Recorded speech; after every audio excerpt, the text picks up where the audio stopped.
Bueno, 9:35 vamos a comenzar esta jornada de actualización. Quiero saber si es que me escuchan bien y si ven bien mi pantalla para poder comenzar. Que por lo menos uno me diga si se me escucha bien. Excelente, Cristian. Se escucha, se ve. Ok, Ya bien. perfecto. Dale, vamos a comenzar entonces. Primera, es decir, jornada de actualización, sábado 9:30. Les voy a pedir que como oculten o silencien su micrófono para que no tengamos ningún tipo de... ¿Tú ya encontraste dónde graban y alzan después? ¿Vos encontraste ya dónde graban y alzan después?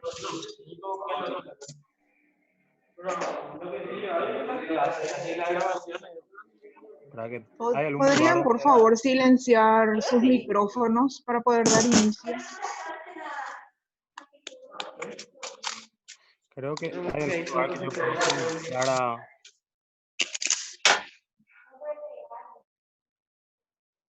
Ok, comenzamos. Bueno, así como hablé con el profe Delgado, vamos a dividir la parte de ventilación mecánica en dos. Vamos a hacer una ventilación mecánica básica que va a ser la de hoy, que es básicamente los que vieron mi clase de ventilación mecánica para COVID, vamos a ver el mismo esquema que va a ser hablar sobre todos los parámetros ventilatorios, vamos a hablar un poco sobre los modos ventilatorios que tenemos y vamos a dar así una idea general, más que general, más bien específica sobre cada punto.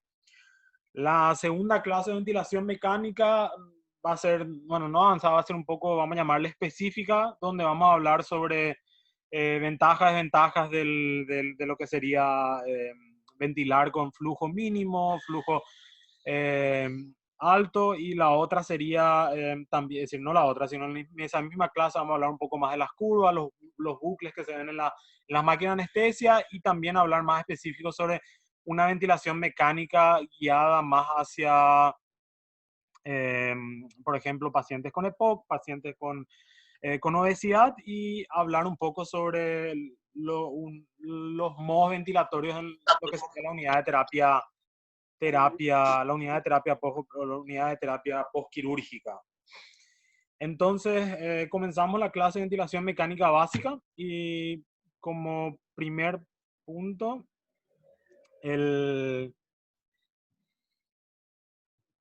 la fisiología y patofisiología pulmonar durante la anestesia general es algo que tendríamos que, es decir, no voy a meterme en este campo mucho sobre hoy, simplemente a decir cuáles son los puntos importantes: centro respiratorio, actividad de los músculos respiratorios, suministro y concentración de oxígeno, resistencia y compliance, intercambio alveolar, volúmenes y capacidades, capacidad de cierre, espacio muerto, ventilación, espacio muerto.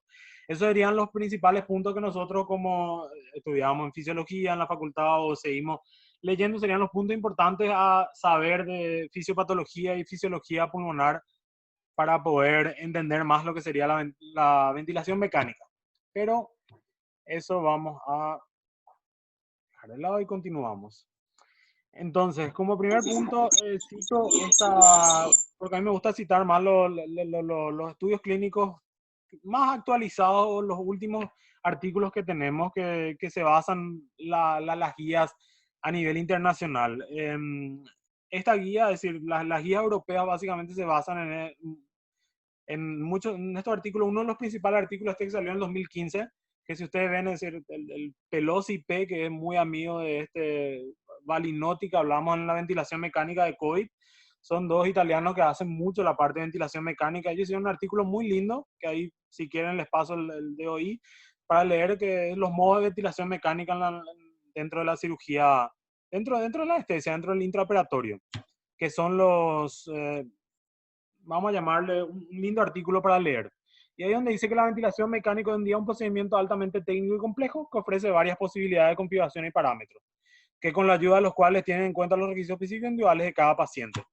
Y dice además que, disculpen si sale un poco, pero tengo que aceptarle a la gente al mismo tiempo, los ventiladores modernos actualmente ofrecen funciones que antes estaban reservadas para los respiradores de cuidado intensivo, y así permiten un control preciso de la aplicación de volúmenes y presiones. Es decir, antes teníamos mucho, vamos a llamarle los aparatos ventilatorios de antes, tenían los ventiladores, tenían básicamente una presión, volumen, volumen controlado, presión controlado y básicamente un modo manual.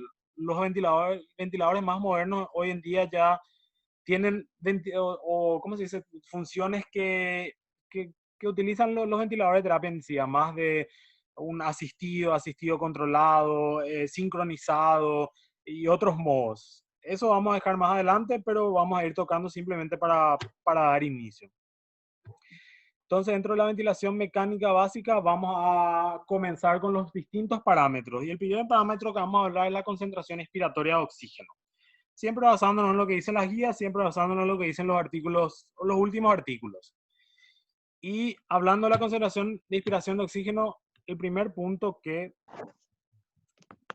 en este artículo que fue en el 2012-2013 aproximadamente, dice la concentración de oxígeno expiratorio para la ventilación durante la anestesia general no debería ser menor al 30%, y una concentración de oxígeno menor al 30% puede limitar significativamente la oxigenación arterial en pacientes mayores y con comorbilidades respiratorias. Siguiendo adelante con la concentración de oxígeno, la cantidad exacta de la fracción inspiratoria de oxígeno siempre se discute bastante y siempre van a haber que hay artículos que van a decir algo, otro al otro lado del mundo, capaz en Asia o en Australia, te van a decir no, nosotros usamos de una manera distinta. Si vemos que dicen, por ejemplo, este artículo del 2016 de la Organización Mundial de la Salud recomendaba una FiO2 intraoperatoria de 0,8. Uno piensa realmente 0,8 es realmente alto y casi nadie de los anestesiólogos trabaja en un 0,8 en una cirugía normal de, vamos a llamarle una reparación de hernia laparoscópica, ¿verdad? Sin embargo, un artículo de 2017 que también era de la Organización Mundial de la Salud de las guías, decía que la recomendación de la Sociedad de Anestesiólogos del Mundo decía que una reducción intraoperativa del FiO2 al 0,3 al 0,4. Esto es en líneas generales. Estamos hablando de que cada paciente, individualmente, cada paciente necesita una FiO2 adaptada a sus comorbilidades y adaptada al momento de la cirugía y cómo están los parámetros. Siempre y cuando se mantenga una saturación de oxígeno mayor a 93%, decía este artículo del 2017, es decir, un año después. Esta discusión de cuánto es la fracción inspiratoria de oxígeno necesaria a nivel intraoperatorio siempre es de acuerdo, se basa en los efectos adversos de las altas concentraciones de oxígeno. Entonces, en 2017 decía que esa evidencia de que una FiO2 alta, por ejemplo, el 0,8 que decía ese artículo del 2016, podía reducir las tasas de infecciones de heridas postoperatorias. Esa era la base de por qué recomendaban ese artículo del 2016 una FiO2 de 0,8. Sin embargo, no reducía la tasa de mortalidad al final. Y se basaba también en los efectos negativos con altas concentraciones de oxígeno, que serían la irritación traqueobronquial, el aumento de atelectasia y formación de especies reactivas de oxígeno, y el aumento de los granulocitos neutrófilos y aumentos del shunt venoso. Continuando en esto, entonces, para hablar más sobre los efectos negativos de la alta y la atelectasia por reabsorción, perdón, entonces, la aplicación de un FiO2 elevado te lleva a un lavado de nitrógeno a nivel alveolar y el tracto respiratorio que hace los efectos deseados que nosotros queremos, por ejemplo, para una preoxigenación. Ahora, ese FiO2 elevado también hace un aumento de las atelectasias de reabsorción que nos lleva a una rápida absorción de oxígeno a nivel alveolar y los alveolos con una buena perfusión que conduce a un colapso de los alveolos varias pulmonares correspondientes en ausencia de otros gases respiratorios, y eso es lo que nosotros llamamos atelectasia de reabsorción.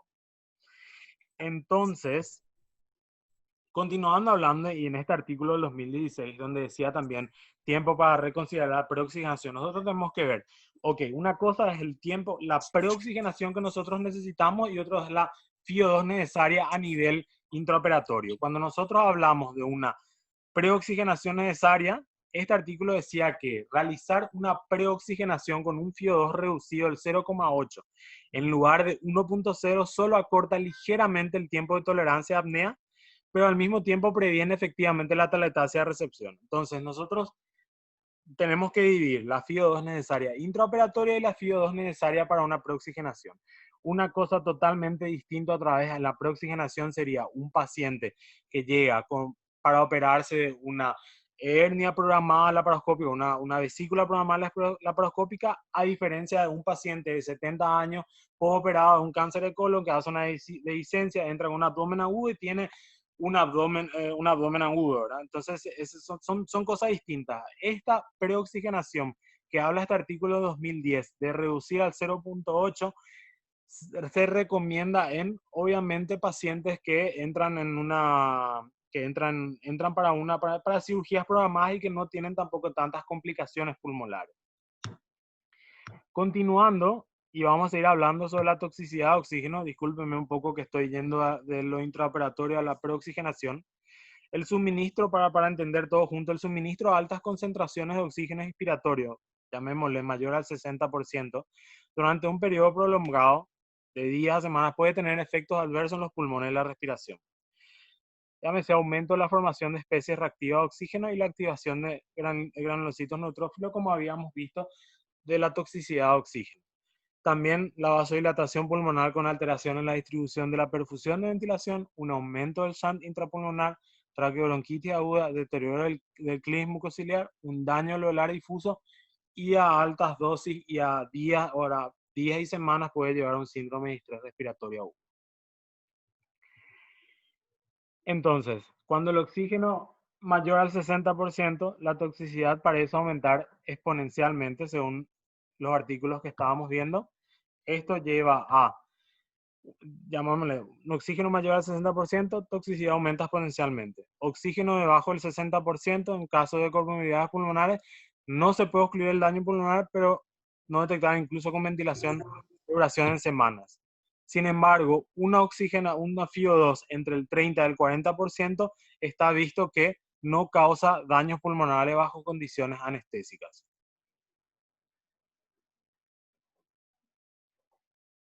Es decir, actualmente, si tomamos el del 2010 que vimos para la preoxigenación, el 2016 la Organización Mundial, el del 2015 el artículo de Pelosi que habla sobre el manejo ventilatorio intraoperatorio, no existe un límite claro de los efectos, pero sí las recomendaciones que vimos al comienzo entre el 30 y 40%. Entonces, lo que dice este artículo del 2015 que le dije de Pelosi que habla, dice que fisiológicamente aceptable sería la concentración expiratoria de oxígeno necesaria para mantener una presión parcial de oxígeno normal, llámese una vía de un gas arterial, entre el 70 al 100 en pacientes críticos alrededor de los 100 milímetros de mercurio. Entonces, por otro lado, la práctica rutinaria clínica tiene más sentido una reserva de seguridad en cuanto a concentración expiratoria de oxígeno que la modificación de los valores FiO hasta llegar a niveles tolerables.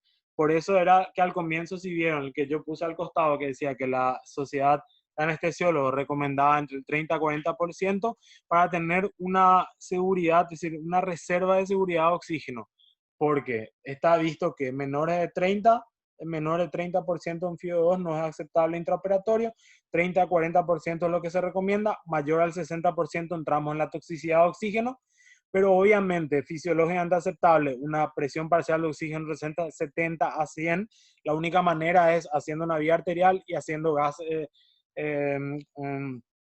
gasometrías arteriales constantemente, pero tampoco nosotros vamos a meter en una apendicectomía, vamos a hacer un gas arterial y vamos a medir cada 5 minutos hasta llegar a un FiO2 aceptable. Entonces se habla de eso de la reserva de seguridad en cuanto a concentración inspiratoria de oxígeno. Eso fue en cuanto al FiO2. Vamos a hablar ahora de lo que es la segunda parte, es decir, volumen corriente. Cuando hablamos de volumen corriente, cité este artículo, varios artículos que hablan todos de volumen corriente, de 2007, 2008, que está a la izquierda del 2016. Con base en la experiencia del daño pulmonar en pacientes ventilados a largo plazo, así como el desarrollo y aplicación de la ventilación protectora pulmonar, que hablamos en la clase de pacientes con COVID, en pacientes sanos se recomienda volúmenes corrientes intraoperatorios entre 6 y 8 ml kilogramo peso ideal. Eso está básicamente en todos los artículos, en todos los libros, en todas las guías, se recomienda de 6 a 8 ml kilogramo. Nosotros estamos hablando de ventilación mecánica básica en pacientes intraoperatorios que se someten a cirugías, para diferenciar de lo que sería la ventilación mecánica protectora en pacientes críticos. Continuando con el volumen corriente, en este estudio del 2015 de las estrategias para la ventilación preoperatoria, el uso profiláctico de esta ventilación protectora, llamémosle ventilación protectora intraoperatoria de volumen entre 6 a 8 ml kilogramos, se recomienda para todas las fases perioperatorias, incluso en pacientes sanos. Esto es especialmente en los pacientes que tienen que someterse a operaciones de alto riesgo como cirugías cardíacas, torácicas, abdominales mayores y cirugías que sean un poco más mayores a 3 horas. Entonces, cuando dijimos 6 a 8 ml kilo ideal, vamos a hallar el peso ideal. Existen fórmulas, existen varias fórmulas. Esta es más o menos la que figuran todas las guías, figuran los libros, pero realmente se puede usar cualquiera, ¿no? Independientemente del uso profiláctico de una ventilación pulmonar protectora, cuando existe una reducción de la distensibilidad pulmonar, lo que se llamaría la compliance del pulmón, se debería usar volúmenes más bajos para evitar altas presiones de ventilación. Si se recuerdan, en la clase de ventilación protectora COVID, que hablamos también, solamente que ahí para pacientes críticos, donde veíamos que era entre 4 a 6, entre 4 a 6 ml kilogramo peso. Nosotros hablamos ahora para la ventilación mecánica protectora a nivel intraoperatorio entre 6 a 8 de peso ideal, y siempre viendo que cuando la distensibilidad pulmonar se reduce, nos reducir para evitar presiones mayores, porque sabemos que a mayor presión, mayor probabilidad de también un daño a nivel pulmonar. Continuamos, entonces, así como dijimos, evitar presiones de meseta plato, vamos a ir más adelante a la meseta plato. La meseta solamente quería también meter esto por debajo de 4 ml kilogramo peso ideal, ya no existe un aporte correcto de la ventilación, por lo tanto, no se debe ventilar. Entonces, básicamente, hablamos de 6 a 8, lo que se dice en las guías, de peso ideal, menor a 6 cuando tenemos una reducción de la distensidad pulmonar, pero nunca menor a 4 ml kilogramo peso, porque ahí ya no tenemos un aporte correcto de la ventilación alveolar. Entonces, pasando al siguiente punto, vamos a hablar ahora de la frecuencia respiratoria. Este estudio del 2009, donde dice que debido a uso de volúmenes corrientes más bajos, porque, ¿se acuerdan? Antes se decía que la ventilación mecánica había que usar ventilaciones pulmonares de 10, 12 ml, eso usaban antes por kilogramo peso, pero se fue disminuyendo, y al hablar de 6 a 8 para, ¿cómo se dice? Para poder hablar en el ámbito de la ventilación protectora pulmonar, la frecuencia respiratoria juega un papel fundamental en el mantenimiento de la ventilación oral, específicamente en la presión parcial de dióxido de carbono. Entonces, la frecuencia respiratoria debe ser configurada de manera de que la presión de CO2 al final de la expiración y la presión parcial de dióxido de carbono a nivel arterial se encuentren en valores normales. ¿Y eso cómo se cumple? Una vigilancia con capnometría y con capnografía. Siempre y cuando, dependiendo de la edad, las comorbilidades, la actividad metabólica, el intercambio de gases, se necesita configuraciones diferentes. Sabemos que pacientes que tienen un aumento de la presión intracraneal, pacientes con enfermedades pulmonares obstructivas crónicas, hay también un posible beneficio con hiperventilación, por ejemplo, en los pacientes con aumento de la presión intracraneal, una hipercapnia permisiva en pacientes con EPOC. Esto quiero que sepan ¿cómo se dice? Para tener en mente, pero más esto, pacientes con aumento de la presión intracraneal, pacientes con EPOC, pacientes con, llamémosle, con ventilación dentro de una laparoscópica, son casos que voy a hablar específicamente en lo que sería la ventilación mecánica específica o un poco más avanzada. Entonces, siguiendo con la frecuencia respiratoria, como vimos al comienzo, dependiendo de la edad, los recién nacidos, los adultos, tenemos distintas frecuencias respiratorias, pero en la práctica diaria se debe utilizar una frecuencia respiratoria para mantener los valores de dióxido de carbono expiratorios entre 36 a 40 milimercurios, siempre y cuando teniendo la edad, comorbilidad, actividad metabólica e intervención quirúrgica. También hablan las guías que en la fase final de la cirugía se pueden elevar valores de la PCO2 hasta 55, que pueden ser útiles para forzar en el centro respiratorio la respiración espontánea, por lo tanto, una extubación más rápida, siempre y cuando, dependiendo de cómo está el ámbito obviamente yo, por ejemplo, o no, yo, sino las guías tampoco para los niños, la verdad te dice que vos apures para operar, pero vamos a hablar, digámosle, un poco más hacia la parte de los adultos. Entonces, eso es en cuanto a la frecuencia respiratoria, así que pasamos para la ventilación durante la anestesia en pacientes adultos sin comorbilidad se debe establecer una frecuencia respiratoria entre 8 y 14 por minuto, con un volumen corriente entre 6 a 8 ml kilogramo peso ideal, uniendo los dos parámetros que vimos, que es frecuencia respiratoria y volumen corriente, más el FiO2 que ya hablamos al comienzo. Al establecer la frecuencia respiratoria debe tenerse en cuenta que a altas frecuencias también aumenta la ventilación del espacio muerto y por lo tanto la efectividad de la ventilación alveolar disminuye con el aumento de la frecuencia. ¿Qué dicen las guías? Es decir, hablando en adultos, no en niños, más de 25 no es recomendable porque a partir de 25 para arriba ya no es, primero no hay una buena ventilación alveolar, dos, se genera mucho el espacio muerto y ya no hay un buen proceso ventilatorio. A mayor frecuencia respiratoria, disminución del tiempo de expiración. Esto conduce al desarrollo y mantenimiento de una PIP intrínseca, que al igual que una PIP extrínseca puede contribuir a problemas hemodinámicos, hiperinsuflación pulmonar y volutrauma. Ya llegaremos a PIP, pero estoy uniendo un poco los distintos tipos de parámetros que tenemos. Ahora ya entra el PIP. Hablando un punto de cada volumen minuto respiratorio, también hay máquinas las máquinas un poco más viejas no te dejan de repente configurar el volumen o configurar la presión, sino el volumen minuto respiratorio. Entonces el volumen respiratorio por minuto es el volumen corriente por la frecuencia respiratoria, que básicamente en adultos valores de referencia serían entre 90 a 100 ml kilogramos minuto, niños 150 y niños hasta 20 kilos entre 150 a 200.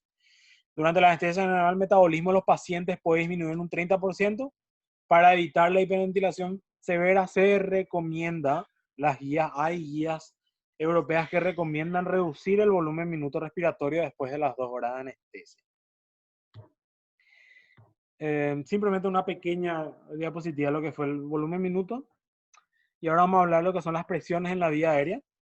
Y dos gráficos. Gráfico a la izquierda, es decir, el parámetro X, el eje X, el tiempo, expiratorio. Y a la izquierda vemos lo que es la presión. Un lado la respiración espontánea, en el otro lo que es la ventilación mecánica. Entonces, comenzando con el primero, vamos a hablar de lo que es la presión de pico, que hay muchas máquinas que le conocen como PIC. Es, por definición, es la presión máxima en la vía aérea que se alcanza en la fase inspiratoria. Depende de la resistencia, la compliance, del volumen corriente y del flujo inspiratorio que nosotros tengamos. A continuación de la presión de PIC, cuando hay una pausa expiratoria, la presión de la vía aérea cae a lo que se llama la presión de meseta o la presión de plateo, que vemos también ahí en el gráfico. La diferencia entre esa presión de PIC y la presión de meseta corresponde a la presión para superar la resistencia de las vías aéreas. Y las guías y los artículos dicen que una presión máxima, inusualmente alta, con una presión de meseta normal, es un indicador de una resistencia patológica aumentada, o un pinzamiento del tubo, que está con B corta, o estrechez en la vía aérea estrecha, un broncoespasmo, tumor, un cuerpo extraño, una secreción. Una presión de meseta, que vimos ahí como estuvimos hablando. ¿Qué es lo importante de la fase en la presión de meseta? Durante la fase de meseta existe una redistribución del gas inspiratorio entre los alveolos, que en condiciones estáticas, sin flujo durante 0,5 segundos o menos de la inspiración, la presión de meseta corresponde a la presión alveolar inspiratoria final. Es decir, la presión de meseta es lo que los artículos te dicen que es la responsable del posible daño pulmonar relacionado con el ventilador y representa por ende un parámetro clave para la ventilación protectora pulmonar. Es lo que nosotros llamamos esa presión, si estuvieron en la clase de ventilación mecánica por COVID, esa presión que no debe exceder los 30, esa presión de meseta que no debe exceder los 30 milibares. En el contexto de la ventilación controlada por presión, la presión máxima a menudo se usa como sustituto de la presión de meseta. Sin embargo, es solo una aproximación. Es decir, si nosotros no tenemos esa pausa expiratoria, básicamente la presión inspiratoria, la presión máxima o el peak es más o menos parecida a la presión de meseta. Entonces, para evitar el balotrauma se debe evitar dentro de una compliance pulmonar normal una presión de meseta igual o mayor a 30. Entonces, lo que dice ese artículo 2017, dice, si bien anteriormente se suponía la presión de meseta de 30, no había un daño pulmonar relacionado con la ventilación, y presiones de meseta hasta 27 se consideraban protectoras, se demostró últimamente en ese artículo que también que algunas áreas pulmonares también se encuentran hiperinsufladas a dichos niveles. Por eso nuevos estudios utilizan el llamado índice de estrés que sugieren que por debajo de 25, pero todavía las guías no dicen por debajo de 25. La mayoría de las guías a nivel europeo por lo menos te dicen una presión de meseta de 30. Sin embargo, este artículo 2017 donde habla de lo que sería el volutrauma de la presión meseta dice que realmente hasta 25 es lo único que se puede decir con seguridad y con certeza de que no hay daño pulmonar con una ventilación mecánica.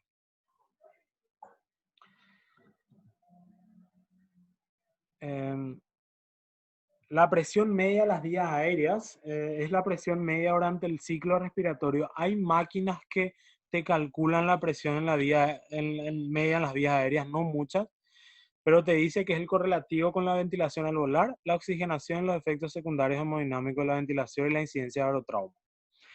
Con constante en la presión pico, la presión de meseta, que vimos, la presión pico máxima aumentada, la presión de meseta, que es la que disminuye un poquitito, donde hay el intercambio alveolar, el PIB, la presión media de las vías aéreas depende de la relación de inspiración y expiración.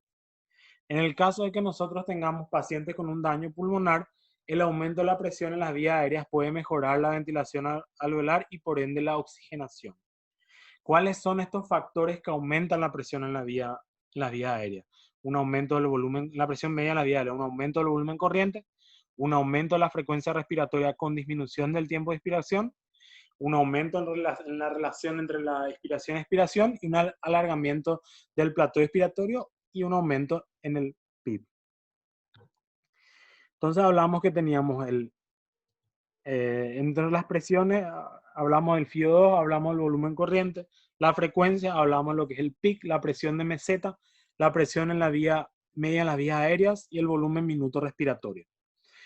Existe también el flujo inspiratorio, que hay máquinas que te dejan configurar el flujo expiratorio también entre 25 a 100 ml minuto, que es la velocidad con que el volumen corriente fluye hacia los pulmones. El flujo de inspiración, el volumen corriente, la duración de la expiración, la presión de meseta están estrechamente relacionados. La fórmula del flujo expiratorio, pero no quiero hablar mucho porque es algo que realmente muchas máquinas no tienen, sino es un flujo inspiratorio constante. La presión en la vía aérea depende del flujo inspiratorio, la resistencia y la complicidad en la vía aérea. Y en los respiradores modernos se puede, además de modificar el flujo inspiratorio, se puede determinar el tipo de flujo, que puede ser constante, acelerado, sinusoidal. Siempre que el tiempo inspiratorio y el tiempo de meseta se requiere un flujo inspiratorio para aumentar el volumen corriente y por consiguiente la presión máxima en la vía aérea aumenta. Y por el contrario, con un volumen minuto, la frecuencia respiratoria y la relación de inspiración-expiración constante, se puede, a través de una disminución del flujo inspiratorio, reducir la presión pico máxima. Vamos a pasar al siguiente punto, que es la relación de inspiración-expiración. Perdón. En donde dice que, bueno, para ver cuál es la relación, 60 segundos entre la frecuencia respiratoria es la duración de un ciclo respiratorio. En la respiración fisiológica, la relación tiempo expiratorio con el tiempo de expiración es de 1 a 1,7. Y se establece para la ventilación mecánica el rango fisiológico entre 1 a 1,5 a 1 a 1,2. El ejemplo fisiológico para hablar es una frecuencia respiratoria de 12 por minuto, la duración de un ciclo es de 5. La relación IE 1 a 1,7 sería un tiempo expiratorio de 1,85 segundos, un tiempo expiratorio de 3,15. Hablando un poco más en la práctica, vamos a hablar dos puntos. Uno, qué pasa cuando reducimos la relación IE y qué pasa cuando aumentamos la relación IE. Cuando reducimos la relación, es decir, menor a 1, 1,7, el tiempo inspiratorio disminuye y el tiempo expiratorio aumenta. ¿Qué pasa cuando el tiempo expiratorio disminuye? Para que el volumen corriente se mantenga constante, se debería aumentar la presión pico mágica o el flujo expiratorio. Esto te lleva a que, de lo contrario, disminuye el volumen corriente y por consiguiente también la ventilación alveolar. ¿Qué pasa en el otro punto? Cuando el tiempo expiratorio aumenta, tiene mayor disponibilidad de tiempo para el vaciamiento pulmonar. Esto te lleva de modo que a una disminución de la velocidad del flujo expiratorio de obstrucción se evitaría una hiperinsuflación pulmonar, lo que en el caso de trastornos respiratorios ventilatorios obstructivos se debería ventilar al paciente con una relación IE disminuida, llámese 1,12 hasta 1 a 3,5.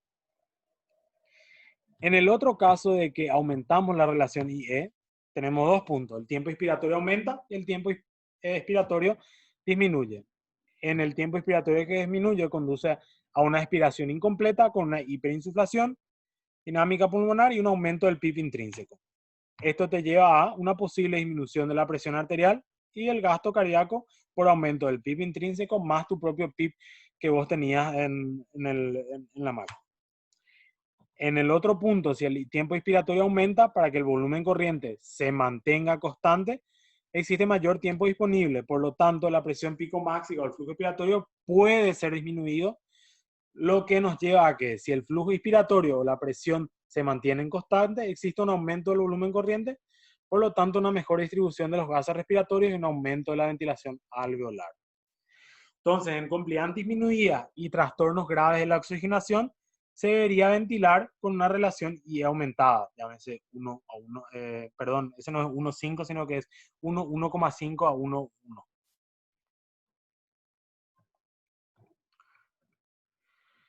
Pasando atrás del punto, FIO2, volumen corriente, frecuencia respiratoria, flujo expiratorio, volumen minuto, pico máximo, presión máxima, presión de meseta, presión en la vía aérea media. Ahora llegamos a la presión positiva al final de la expiración, ¿no? Que es el PIB. Si vemos de vuelta nuestra curva, ese es el PIB, abajo el tiempo, lo que es la presión al final de la expiración. Si al final de la expiración la presión de las vías aéreas no se reduce a la presión atmosférica, llamémosle presión de referencia cero, y se mantiene a un nivel supraatmosférico, entonces hablamos de una presión positiva al final de la expiración.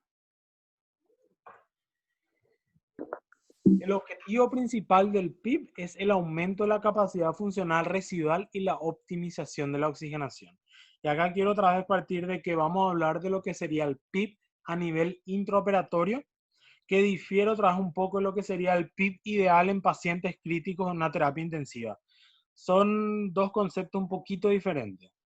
Vamos a centrarnos en lo que sería dentro de la ventilación mecánica básica para a nivel intraoperatorio. Ese es el objetivo principal del PIB, el aumento de la capacidad funcional y la optimización de la oxigenación.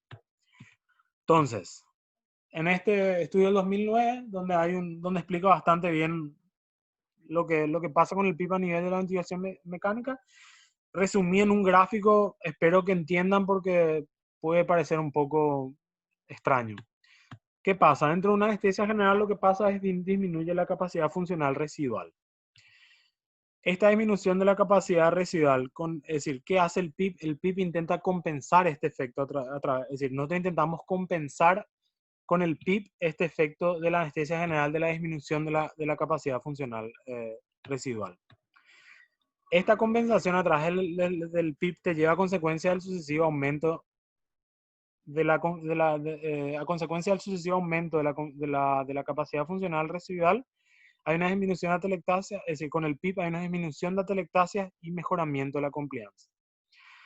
A consecuencia de el PIB más es decir, la suma del PIB más el sucesivo aumento de esta capacidad funcional residual, disminuye, hay una disminución del shunt de derecha a izquierda y del cociente de ventilación, perfusión y un mejoramiento de la oxigenación. Es decir, disminuye nuestra capacidad funcional, hacemos el PIB, esta compensación a través del PIB aumenta la capacidad y este PIB más el aumento de esta capacidad hace que tengamos todo lo que estamos viendo en el cuadro de la derecha. Y también eso hace que aumente la presión parcial de oxígeno. Si nosotros continuamos en otro gráfico para entender, el PIB en este artículo dice que mejora y estabiliza la apertura de ciertas áreas alveolares pulmonares, lo que lleva a áreas que previamente fueron abiertas a través de maniobras de reclutamiento y una presión de meseta. Una utilización efectiva del PIB en maniobra de reclutamiento tanto inicial como regular. Vamos a llamar que si se utiliza el PIB con alveolos colapsados y no estabilizados, esto podría generar una dilatación de las vías aéreas, consecuentemente un aumento del espacio muerto, disminución de la ventilación alveolar y deterioro de la oxigenación. Quiero poner muy en claro de que una cosa es cuando hablamos de, porque hay muchos artículos que dicen hacer una maniobra de reclutamiento antes de poner un PIB. Si ustedes vieron en el de ventilación mecánica para COVID, yo hablé sobre eso, que habían artículos que decían. Ciertamente hay guías que te dicen, sí, para poder ir aumentando el PIB tenés que ir haciendo maniobra de reclutamiento. ¿Para qué? Para que todos tus alveolos estén abiertos, no estén colapsados, para que vos puedas para que puedas utilizar mejormente el PIB, ya hablando. Si utilizamos nosotros un PIB disminuido, es decir, en un paciente, vamos a llamarlo un paciente joven de 28 años que entra para una laparoscopía, una apendicectomía laparoscópica, obviamente que no vamos a estar haciendo una maniobra de reclutamiento antes de meter el PIB porque el paciente no tiene ninguna comorbilidad pulmonar, probablemente no tenga ningún tipo de alveolos colapsados, no sé, no tenga un exudado pulmonar que haga atelectasia por compresión. Entonces básicamente lo que hacemos es meter un PIB y no hacer una maniobra de reclutamiento. Totalmente distinta sería la maniobra si nosotros entramos en un paciente que entra con un abdomen agudo, que es obeso, que tiene un índice de masa corporal mayor a 35, en donde ya entra el paciente con alveolos colapsados y nosotros utilizamos un PIB de 7, 8 y decimos, ok, no nos está funcionando y no va a funcionar porque de hecho que el PIB no significa, si nosotros tenemos 7 y 8 y todos los PIB que están colapsados van por arte de magia van a empezar a abrirse todos. No, en esos casos nosotros tenemos que hacer primeramente una maniobra de reclutamiento e ir aumentando el PIB hasta llegar al PIB ideal. Pero, como les digo, esas son cosas que ya van más allá de lo que sería una ventilación mecánica básica, sino más hablando en pacientes críticos o hablando más en ventilación mecánica específica para pacientes, vamos a llamarlo obesos, pacientes que entran con una sepsis, un síndrome de estrés respiratorio agudo. Continuando con el PIB, tenemos que saber de que el PIB tiene también efectos adversos y vamos a llamarle primero, como ven en verde, evita el paso de surfactante de los alveolos colapsados al sistema bronquial, reducción del edema pulmonar alveolar. Esos son efectos positivos, no efectos adversos. Los efectos sobre el edema pulmonar intersticial son inconsistentes. Y en cuanto a los efectos en pacientes sin comorbilidades pulmonares, no se pudo demostrar que la disminución de complicaciones, no se pudo demostrar la disminución de complicaciones pulmonares postoperatorias entre una PIB alta y una baja. Sin embargo, una PIB alta fue descrita con complicaciones hemodinámicas. Eso significa que a pacientes que, llamémosle paciente joven que no tiene comorbilidades de 41 años, femenino, que entra para se le va a quitar la vesícula por la paroscópica y nosotros le metemos un PIB de 15, no va a tener una disminución de complicaciones pulmonares en el postoperatorio, sin embargo puede tener complicaciones hemodinámicas que son unos efectos adversos del PIB. Si nosotros hablamos en concepto de elección de PIB, voy a recalcar de vuelta hasta la obtención del PIB ideal en pacientes críticos que vimos en la ventilación mecánica con COVID, que habían 7 maneras con la tomografía, con el índice de estrés, con la tabla de PIB, con ensayo de PIB. Sin embargo, en este estudio que es el 2017, dijo, el nivel de PIB intraoperatorio no puede fijarse globalmente porque siempre tiene que establecerse individualmente en cada paciente. No es la misma cosa un PIB en una paciente obeso con un índice de masa corporal mayor a 40 que un PIB en un paciente joven de 20 años que se someta a una cirugía de 1 o 2 horas. Entonces, existe el concepto del PIB ideal y el concepto del PIB mínimo. El concepto del PIB ideal hablamos cuando dependiendo del gasto cardíaco, de la compliance y la oferta de oxígeno. Y cuando hablamos del concepto del PIB mínimo es cuánto es el PIB mínimo que necesitamos para mantener una buena saturación de oxígeno y para mantener una buena relación entre la presión parcial de oxígeno y el FiO2. Entonces, hablamos en el concepto de PIB ideal en pulmones sanos y con una compliance normal, no se recomienda PIB mayores a 12 porque te lleva a una inestabilidad hemodinámica. Y en el concepto del PIB mínimo, el PIB mínimo ideal corresponde al PIB en el cual nosotros vamos a utilizar una FiO2 menor a 60. Si recuerdan, cuando el FiO2 es mayor a 60, hablamos de toxicidad de oxígeno. Se recomienda mayor a 60, en lo posible 30-40, dependiendo siempre de cada paciente y de lo que estamos en relación a la gasometría y demás. Es decir, el PIB mínimo ideal corresponde al PIB en el cual una FiO2 menor a 60 se logra una presión parcial de oxígeno mayor a 60, en el caso de que no tengamos una gasometría, una saturación de oxígeno mayor a 90%. Esos son los dos conceptos que se hablan. Si nosotros hablamos de una aplicación clínica intraoperatoria del PIB, el PIB se pone en la mayoría de los respiradores modernos, en la mayoría entre 0 a 20 hay respiradores modernos que te dejan un poquito más arriba, pero hay también respiradores modernos que ya no permiten más un PIB en rango de 1 a 4. Si básicamente vos podés o sin PIB, 0, o ventilar con 5 directamente. Entonces, un PIB bajo, vamos a hablar de 2 a 5. Hablamos, no tiene sin repercusiones hemodinámicas. Un PIB moderado, hablamos de 5 a 10. Se recomienda en pacientes sin comorbilidades pulmonares el uso rutinario de una PIB de 5. Hay artículos que ya dicen un PIB de 7, pero ahí vamos a entrar a hablar de muchas cosas que ellos dicen, no, que para 7 mejor oxigenación y demás cosas, pero las guías dicen 5. Siempre dependiendo del procedimiento del paciente y de la oxigenación, se recomienda ajustar individualmente, como todo lo que hacemos en anestesia. Y un PIB alto mayor a 10, ya existe repercusiones hemodinámicas y este PIB alto mayor a 10 ya es más para pacientes específicos. Siempre nombro el más común son los pacientes con un índice de masa corporal un poco elevado.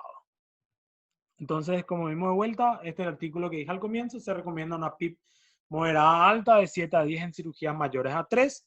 Es decir, siempre recomendado el PIB moderado de 5 a 10, rutinariamente en 5 si no tiene comorbilidades.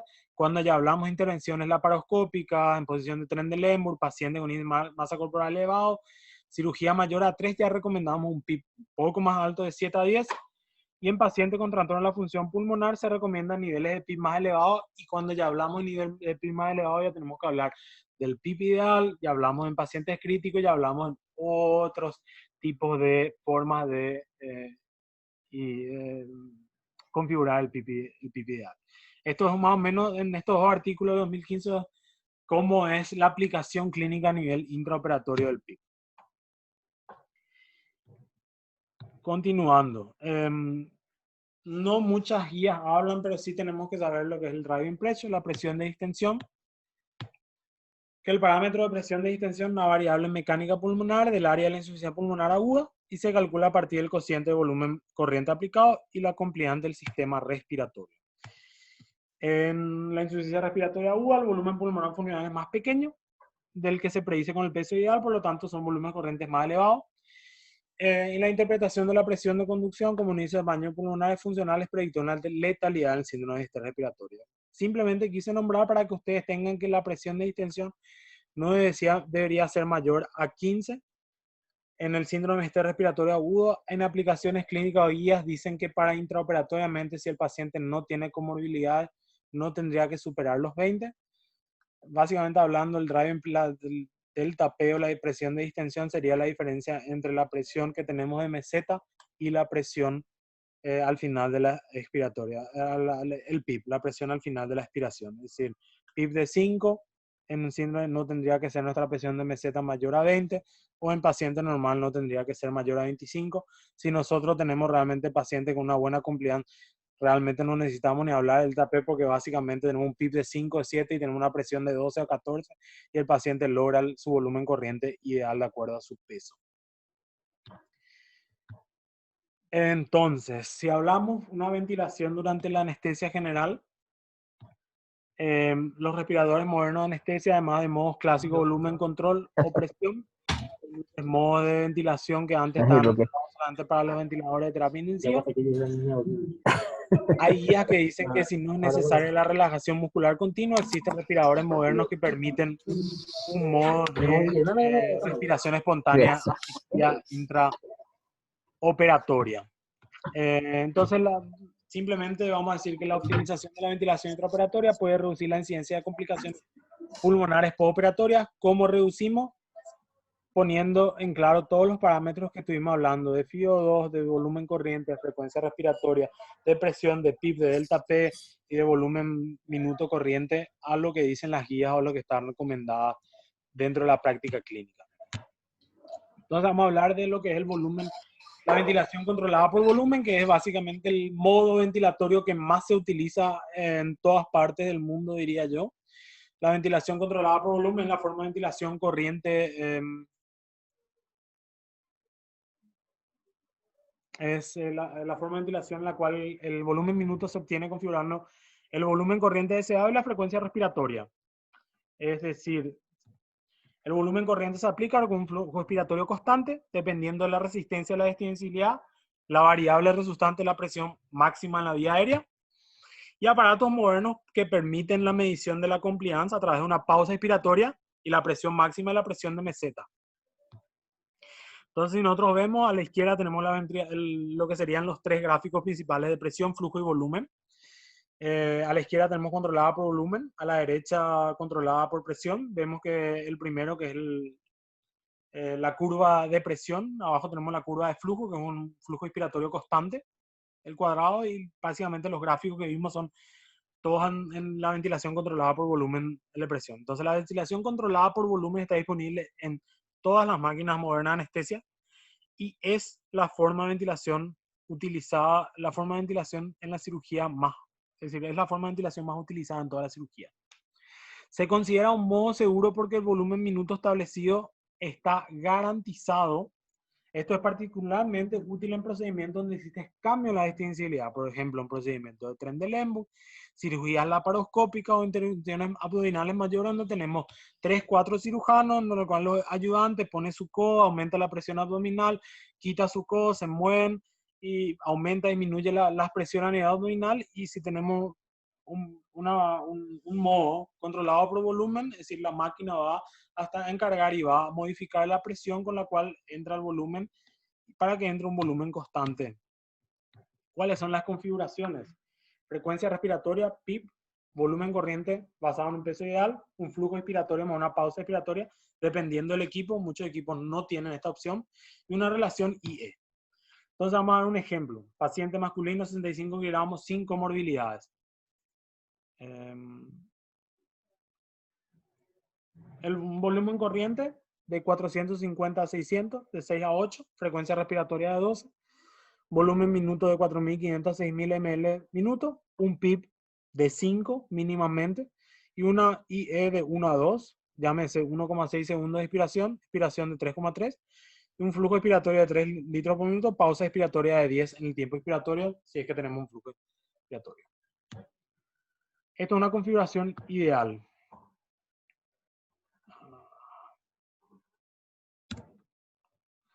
Continuando, vamos a hablar de la ventilación controlada por presión. La ventilación controlada por presión es una forma de ventilación en la cual se aplica una presión en la vía aérea con una frecuencia respiratoria deseada. Dependiendo de la presión, la distensibilidad de la resistencia da como resultado un volumen corriente como única variable. Y a diferencia del volumen corriente, el flujo expiratorio es desacelerado. Y desde el punto de vista de protección pulmonar, no existe una diferencia entre el volumen corriente y la presión en la anestesia general. Vemos de vuelta nuestras dos curvas. La ventilación controlada por presión es de ventaja si la presión inspiratoria deseada tiene que ser limitada.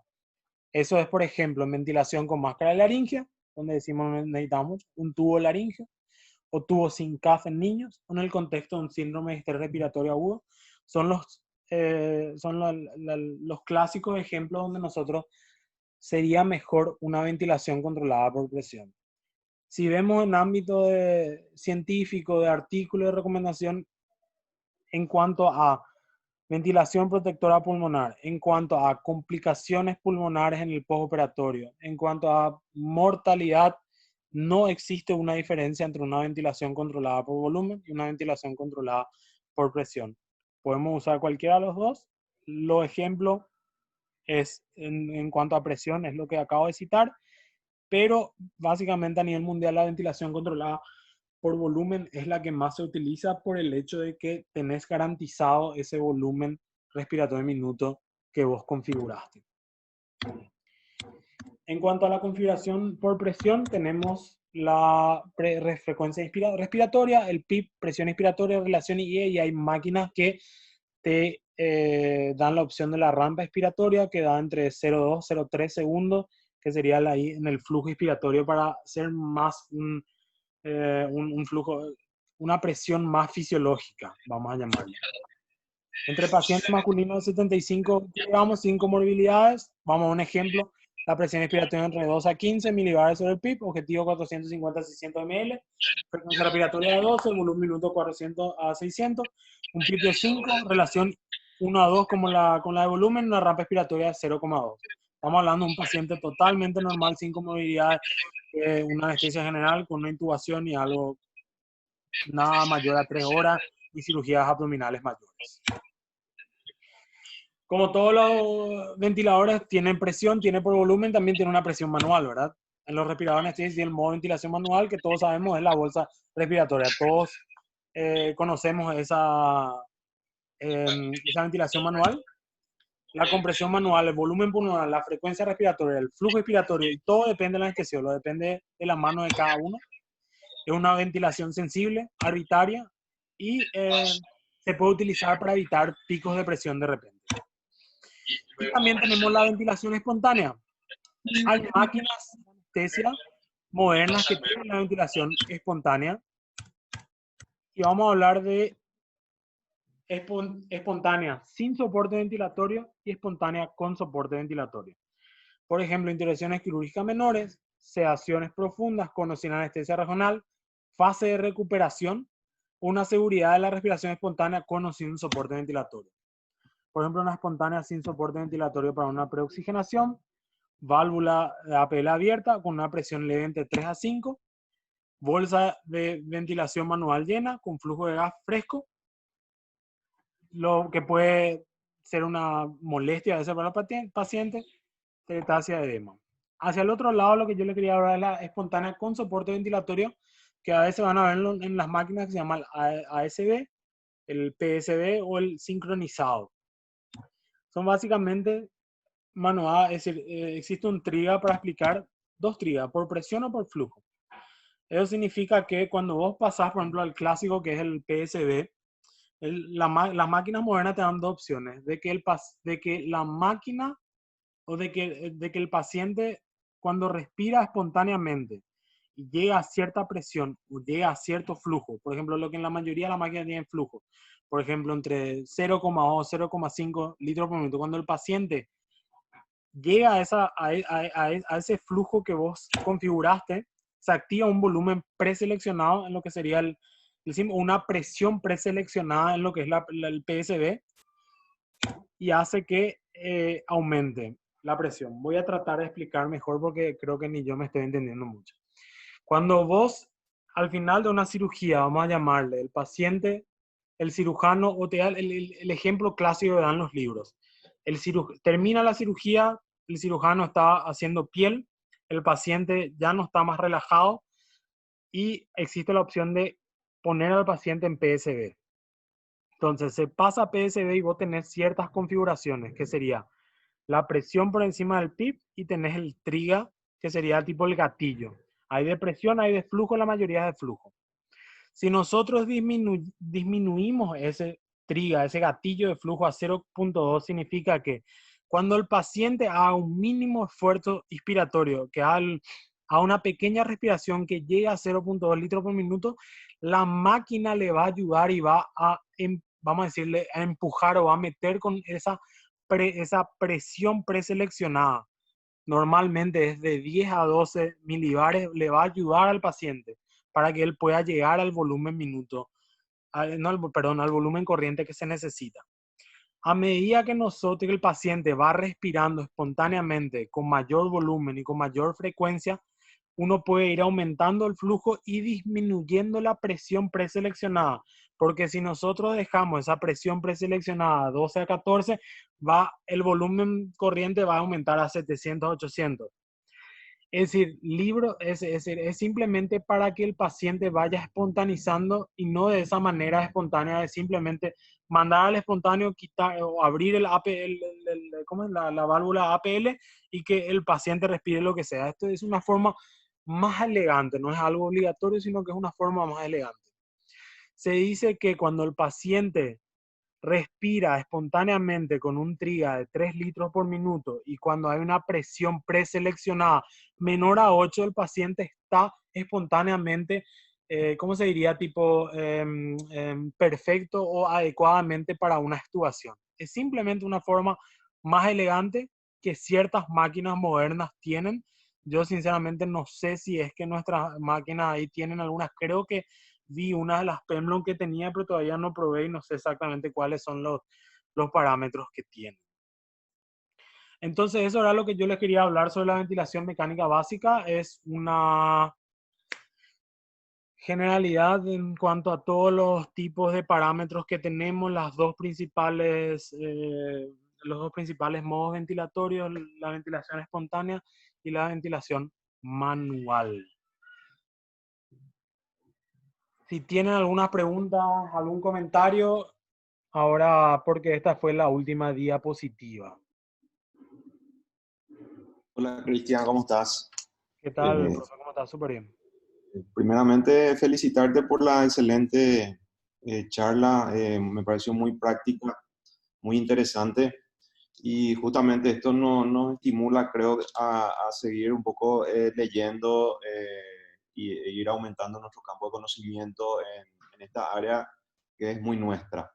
Y que de repente la tenemos un poco descuidada, la automatizamos todo y lo que dijiste es muy importante, la tenemos que adaptar siempre al paciente. Yo te quería hacer algunas preguntas, principalmente algunas más bien para refrescar la memoria, porque están muchos residentes también conectados.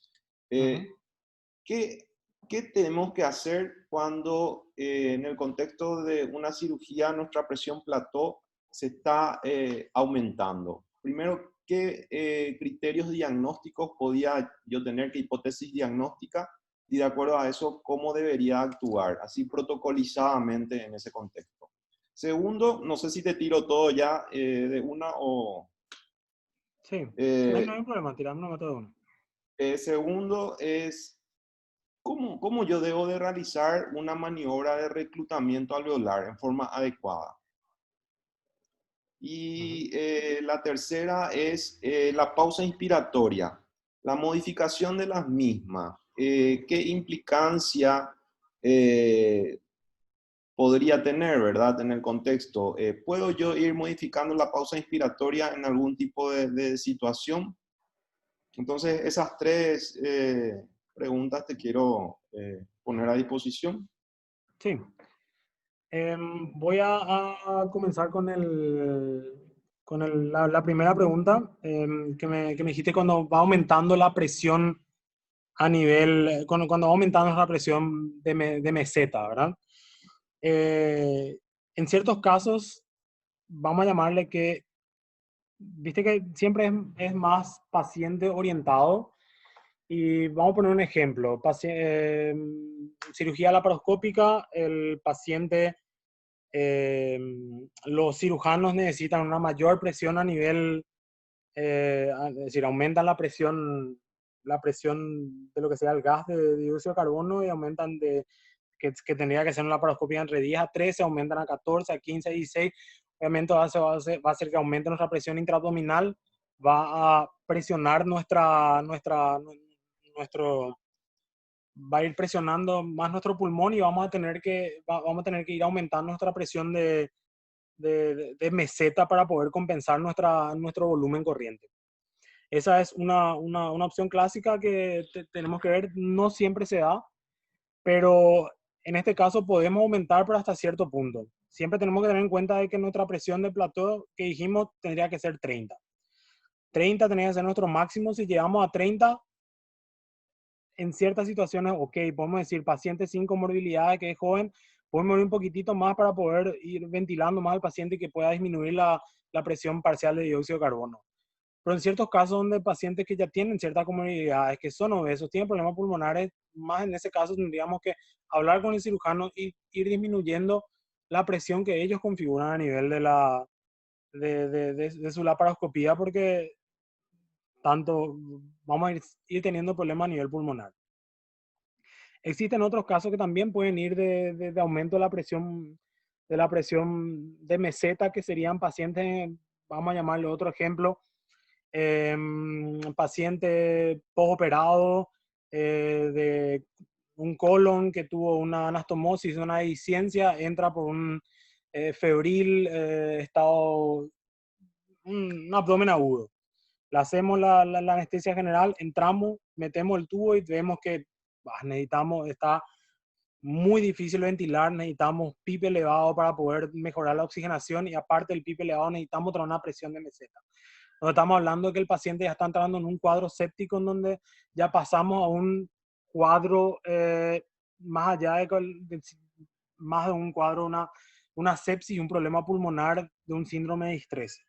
Son también casos que pueden llegar a pasar y que creo que a algunos de nosotros ya le habrá pasado. En esos casos, también tenemos que tomar en cuenta que nuestra presión máxima es 30, intentar disminuir lo máximo posible o intentar tener esa protección pulmonar. Y en ese caso yo ya no recomendaría más ventilar de 6 a 8, sino que ir disminuyendo esa presión, como hablamos en cuanto a la ventilación protectora pulmonar que hablamos con COVID la otra vez, en la ventilación protectora a nivel de pacientes críticos. Bajar entre 6 ml, 5 ml o hasta 4 ml, pero nunca menor a 4 ml kilogramo peso, para poder compensar y siempre compensando con la frecuencia respiratoria y en esos pacientes críticos siempre teniendo en cuenta de que tenemos que tener una gasometría arterial para ver cómo está la oxigenación y para ver cómo está la presión parcial de dióxido de carbono y a otra vez a ese volumen corriente. Con la presión de meseta ir a tener en cuenta la frecuencia respiratoria. Hay ciertas otras complicaciones intraoperatorias que pueden llegar a pasar.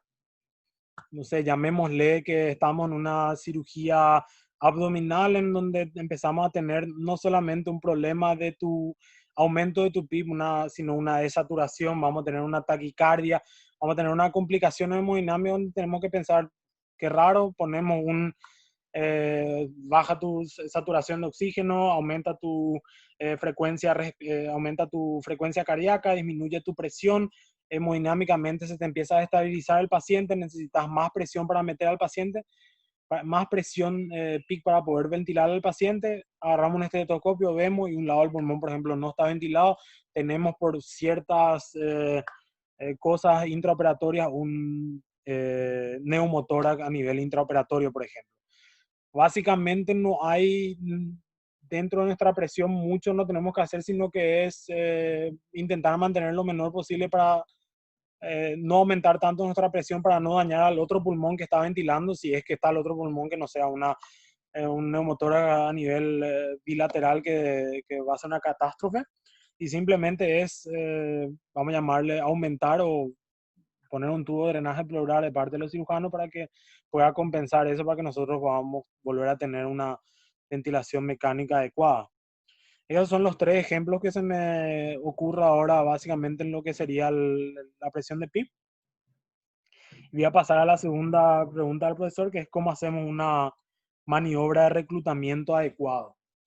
Hay distintas formas de hacer una maniobra de reclutamiento.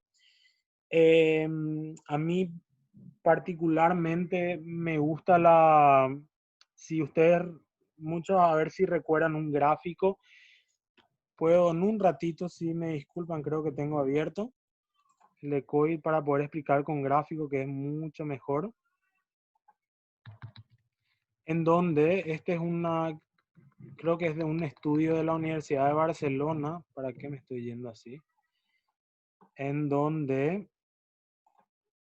titulamos, a ver, Si ustedes pueden ver al comienzo, hay dos formas. Uno es ir aumentando la maniobra de reclutamiento de abajo, es decir, desde un parámetro básico, vamos a ponerle un PIB de 5, aumentamos de 2 o de 3 en 3 y llegamos a cierto PIB hasta, hasta cierto PIB donde dejamos a cierto tiempo ventilar masivamente el pulmón. Esto es un gráfico que estoy mostrando ahora, es más un gráfico relacionado a pacientes críticos, pero podemos utilizar también para la parte intraoperatoria, pero no llegando hasta ciertos niveles, porque si vemos en este gráfico, llegaron hasta niveles de PIB de Doctor, 30. perdón, creo que no se ve el gráfico. O ¿No sea se que ve? no Ah, veo. Yo por lo menos. discúlpame. No estamos viendo. No están viendo, discúlpeme. Ahora ven estoy compartiendo pantalla. ¿Ustedes ven eso? Sí, ahora sí, se ve una diapositiva a fondo azul. Perfecto, perfecto. Discúlpeme, no tenía. Esperen. Ya llego, es que tengo que hacer el... A ver. Ahí. Ahí se ve. Perfecto. Ahora sí. Bueno, entonces, cambio de presión. Nosotros vamos a comenzar con un PIB de 5, vamos a tener una diferencia de distensibilidad de, vamos a llamarle 12, entonces tenemos 5, presión de meseta de 17, con eso tenemos un volumen un volumen corriente adecuado. Entonces comenzamos y vamos aumentando el nivel de PIB aumentamos de 5 en 5 cada 30 segundos. Esto estamos hablando de pacientes críticos. Yo no aumentaría hasta el PIB de 25, 30, como dice el gráfico, sino que vamos a aumentar hasta 15. En un paciente intraoperatorio normal que no tiene ¿cómo se dice? Que no, siempre y cuando viendo el efecto hemodinámico, no vamos a aumentar hasta 15, el paciente te empieza a hipotensar, obviamente que vamos a disminuir. Vamos a llamarle de 5, tenemos presión de 12, aumentamos de 5 en 5, podemos aumentar también de a poco de 3 en 3, cada 30, 14 segundos hasta llegar a nuestro tope. Vamos a llamar nuestro tope 15 con una presión de 27 máximo. Estamos dentro de los parámetros, dentro de lo que dicen las guías y dejamos eso aproximadamente 2 minutos para que todos los alveolos estén abiertos, porque nosotros tenemos, es decir, la idea del reclutamiento es que todos los alveolos que están cerrados se puedan abrir para que nosotros, al llegar a nuestro PIB ideal o PIB mínimo que necesitamos para una buena oxigenación, se mantengan abiertos. Porque si nosotros tenemos, vamos a ver un ejemplo, un paciente obeso que está, y aparte de eso, tiene un problema cardíaco y tiene otra vez un exudado pulmonar y tiene atelectasia por compresión, más su aumento de la presión abdominal, y nosotros metemos un PIB de 10, pero los alveolos estaban cerrados, tampoco se van a abrir con un PIB de 10. Entonces nosotros tenemos que hacer la maniobra de reclutamiento para abrir todos los alveolos y llegar. Entonces llegamos hasta cierto punto y hacemos eso, ¿cómo se dice? Llegamos hasta cierto punto y dejamos esos 2 a 3 minutos. Y después podemos volver a hacer a nivel de la inversa. Y llegamos a ese punto y vamos bajando otra vez el nivel de PIB. Por ejemplo, comenzamos con 5, 17, 7, 19. Podemos dejar también no 30, no podemos dejar 2 a 3 minutos. Nos vamos a 9 y pasamos a 19 o 9, 21. Después nos vamos a 11, 23 y así cada 2 minutos y después hacia el final dejar esos aproximadamente 5 minutos para que los alveolos se abran y después ir disminuyendo el PIB de vuelta de 2 a 3 hasta llegar al PIB que nosotros creíamos que era el ideal, siempre y cuando viendo dentro de los pacientes, vamos a llamarle pacientes críticos y pacientes con comorbilidades pulmonares, porque realmente en un paciente joven que tiene 25 años, realmente el reclutamiento no vale tanto la pena porque el paciente no tiene los alveolos cerrados y no va a haber mucha diferencia. Pero en los pacientes críticos, en los pacientes que sí, cuando nosotros llegamos, vamos a llamarle al PIB de 15 más la presión de 27 y tenemos cierto volumen corriente y hay máquinas que son capaces de medir la distensibilidad o la compliance, cuando vos vas a ir disminuyendo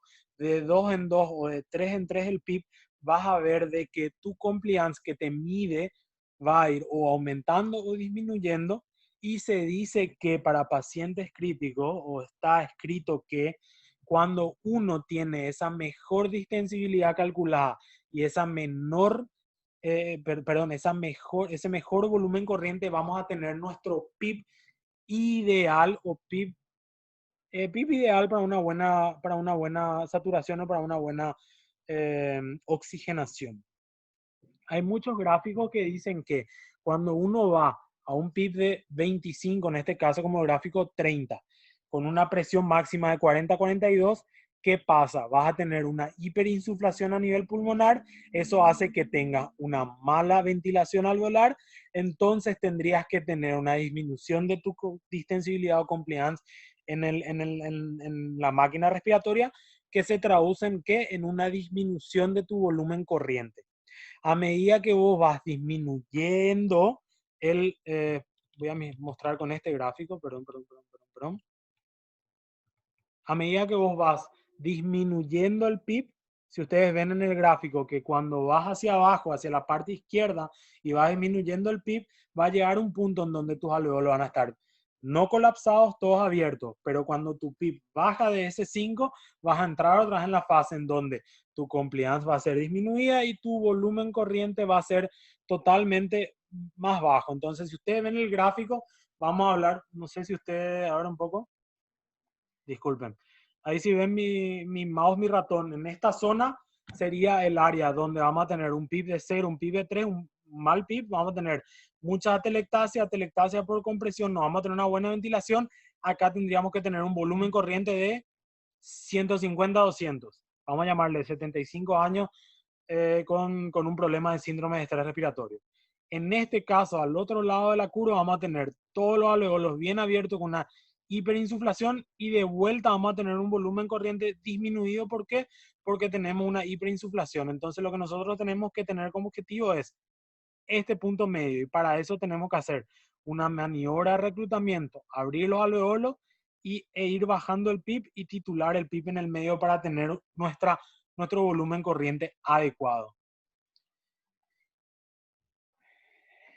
¿Cuál era la tercera pregunta, profe? Porque ahí me quedé. La pausa inspiratoria. ¿Cuál era la pregunta con la pausa inspiratoria? Sí, la implicancia que tiene la pausa inspiratoria justamente en el manejo ventilatorio. Si la modificación de la misma, ¿en qué contexto podría ser útil? Entiendo. Una pregunta antes de poder responder. ¿Nuestras máquinas tienen la posibilidad de cambiar una pausa inspiratoria? Sí, Tienen la posibilidad, ¿verdad? Bueno, hay ciertos estudios que dicen que la pausa inspiratoria tiene una implicancia en que, como yo hablé del peak y de la presión máxima pico y la presión de meseta. Normalmente muchas máquinas no te dan la opción es decir, no hay las máquinas que te den la opción de un peak y una presión de meseta de modificar ambas, sino que se dice que las dos están muy relacionadas entre sí. Pero cuando tenemos una pausa inspiratoria, podemos ver de que cuando hay un aumento de esa pausa, cuando hay un aumento entre el peak y la presión de meseta, nosotros hablamos de que hay un aumento en la resistencia. Un aumento de la resistencia. Después le voy a mostrar para que entiendan más para poder, discúlpenme.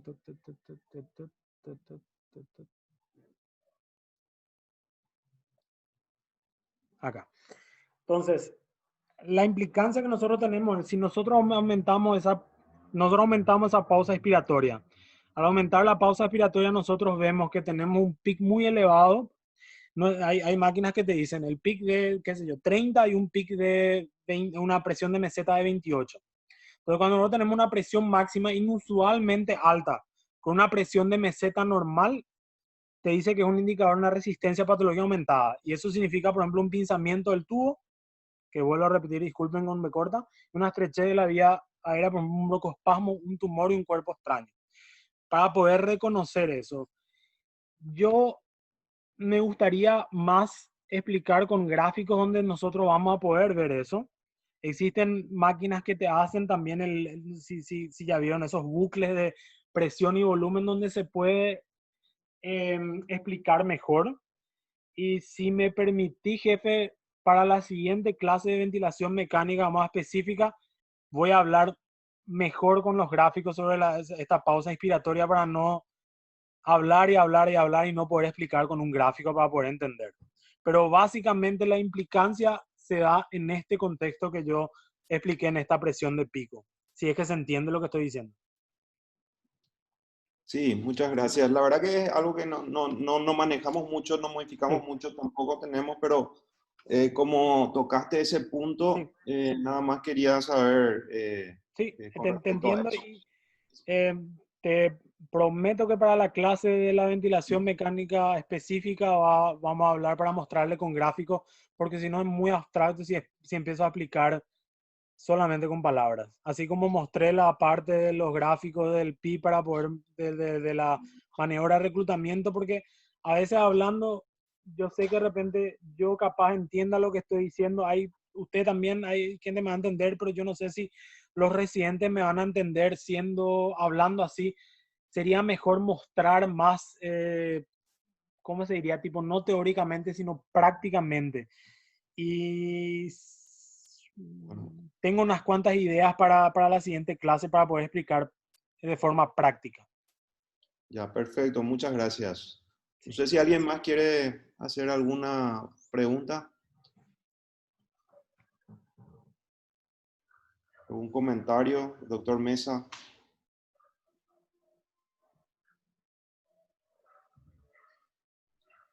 Hola, ¿me escuchan? Sí. Hola. Sí, Sí, gracias doctor por tu charla, realmente es interesante. Este contenido es fundamental que sea sistemático porque realmente la ventilación mecánica es difícil de entender y de explicar. Es complejo, ¿verdad? A mi comentario va sobre todo sobre el tema del monitoreo no invasivo, curvas y bucles en el quirófano, ¿verdad? Nosotros tenemos una tecnología de ventilación mecánica en el quirófano realmente que no nos permite hacer un monitoreo de curvas y bucles. Y entonces ventilamos a ciegas, ¿verdad? Literalmente a ciegas, porque no podemos apreciar qué sistema ventilamos, si es restrictivo, obstructivo, etcétera, ¿verdad? Y creo que ese es nuestro gran objetivo como servicio, ¿verdad? Y hacer el salto definitivo hacia patrones más de UCI y ventilación mecánica en el quirófano, ¿verdad? Y ese impulso vamos a tener en la medida de que sigamos insistiendo con este tipo de contenido, ¿verdad? Así que yo te doy gracias, doctor, y ojalá se repita sistemáticamente estos contenidos sobre ventilación mecánica. Sí. Yo quería solamente aplicar que, así como hablé con el profe Delgado, la siguiente clase para que tengan idea, vamos a intentar hacer sistemático y va a ser exactamente como dijiste, cómo son los parámetros ventilatorios para sistema obstructivo, para restrictivo. Vamos a ver los bucles y las curvas más detalladamente y cómo ventilar pacientes específicamente, cómo ventilarle a un obeso, cómo ventilarle a un paciente con EPOC, cómo ventilarle a un paciente que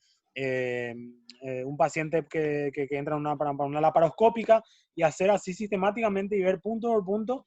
Y lo que yo quería hoy explicarle era tipo la parte básica de que estos son los parámetros que tenemos, esto es lo que necesitamos, y en la siguiente vamos a hacer un poco más específico y vamos a hablar más detalladamente de cómo, y quiero hacer un poquito más práctico. Discúlpenme si fueron muchas diapositivas, mucho contenido de palabras. A mí no me gusta hacer las clases así, pero había que entender como primera clase y la siguiente va a ser más gráfico, más curvas, más direccionado a pacientes. Gracias, doctor. Exactamente. ¿Alguna otra pregunta, comentario?